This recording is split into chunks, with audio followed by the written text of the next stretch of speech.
নিচের দিকে ছায়া গেছে এত কথা দিলাইছ আমার সুগান নাই যে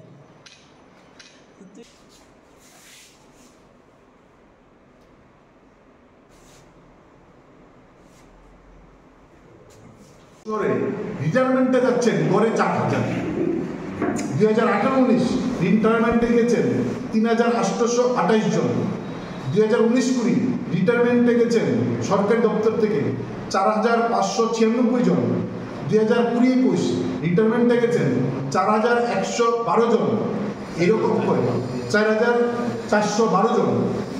এই গড়ে আমরা দেখলাম প্রতি বছর রিটায়ারমেন্টে যাচ্ছেন গড়ে 4,000 জন সরকারি কর্মচারী। তার মানে হচ্ছে গত 7 বছর 4 মাসে আমাদের রাজ্যে 30,000 সরকারি কর্মচারী রিটায়ারমেন্টে গেছেন গত 7 বছর 4 মাসে। এই গত 7 বছর 4 মাসে যখন 30,000 সরকারি কর্মচারী রিটায়ারমেন্টে গেছেন তখন সরকারের মুখ্যমন্ত্রীর দেওয়া তথ্য সেখানে আমাদের সন্দেহ আছে। যাই হোক, মুখ্যমন্ত্রীর দেওয়া তথ্য অনুযায়ী সেখানে নতুন করে রিক্রুটমেন্ট হচ্ছে মাত্র 19,000। তাহলে এই যে শূন্যপদ তৈরি হচ্ছে সেই শূন্যপদে 30,000 যখন শূন্যপদ তৈরি হলো গত 7 বছর 4 মাসে তখন নিয়োগ হয়েছে মাত্র 19,000। তার মানে আমাদের রাজ্যে যা শূন্যপদ তৈরি হচ্ছে সেখানে নিয়োগ হচ্ছে না।